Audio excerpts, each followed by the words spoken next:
The first time Layla heard no, she was 6 years old, standing barefoot at the edge of the boys' soccer field, her heart thudding like a drum in her chest. She had watched them for weeks, the way they ran like the wind, how they moved with the ball like it was an extension of themselves. She didn't want to watch anymore. She wanted to play. "No," the coach said, frowning. "This is for boys." That was the first no. But not the last. By 12, Layla had heard the word so many times it began to sound like her name. "No, girls don't do that. No, you're too loud. No, you're too wild. No, it's not your place." Her mother tried to soften the blow, wrapping her words in love, urging Layla to understand. "It's just the way things are," she'd say. "Sometimes, you have to accept it." But Layla didn't want to accept it.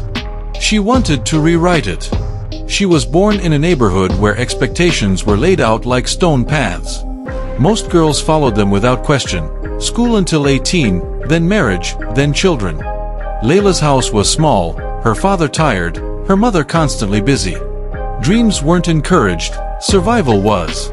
The air was filled with the aroma of spices, the sound of prayers, and the weight of tradition.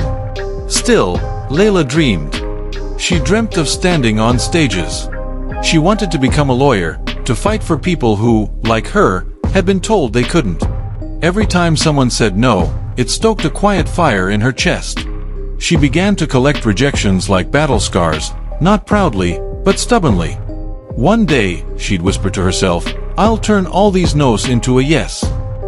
In high school, Layla was top of her class, but even that came with whispers, "She's trying too hard. Who does she think she is?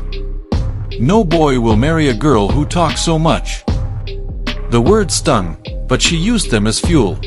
She applied to university programs in law, despite everyone's doubts. Her first application was rejected. Then the second. Then the third. Layla cried silently, the papers clutched in her hand like a personal indictment. But she didn't quit. She wrote essays that bled with truth. She took extra classes, worked part-time to save for entrance exam fees, studied by candlelight when the electricity failed. When she finally received an acceptance letter, her hand shook so hard she could barely open the envelope.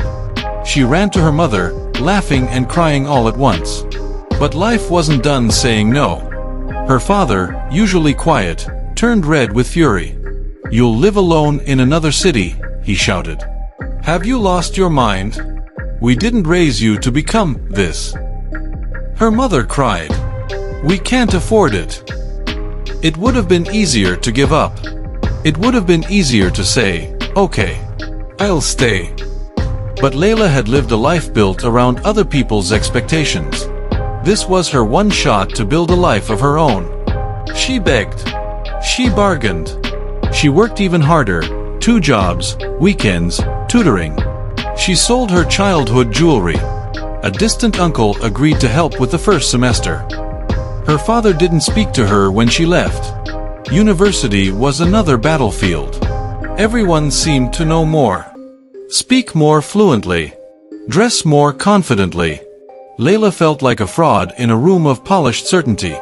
She failed her first major paper. She didn't fit in. But she remembered what her grandmother once whispered in her ear, "Flowers grow through stone."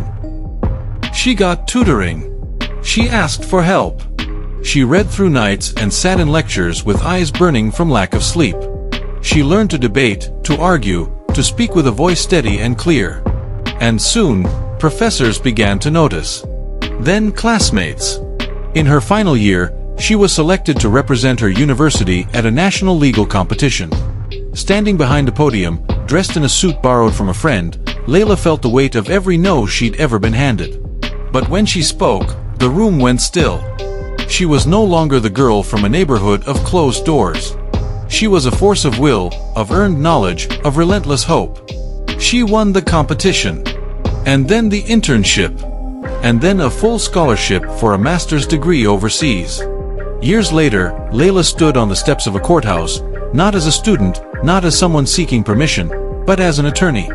Her parents came to her first trial. Her father didn't say much, but he gripped her hand before she entered the courtroom, and that was enough. Layla knew then that her journey hadn't been about proving others wrong, it had been about proving herself right. Because when life said no, she fought for her yes. And she won.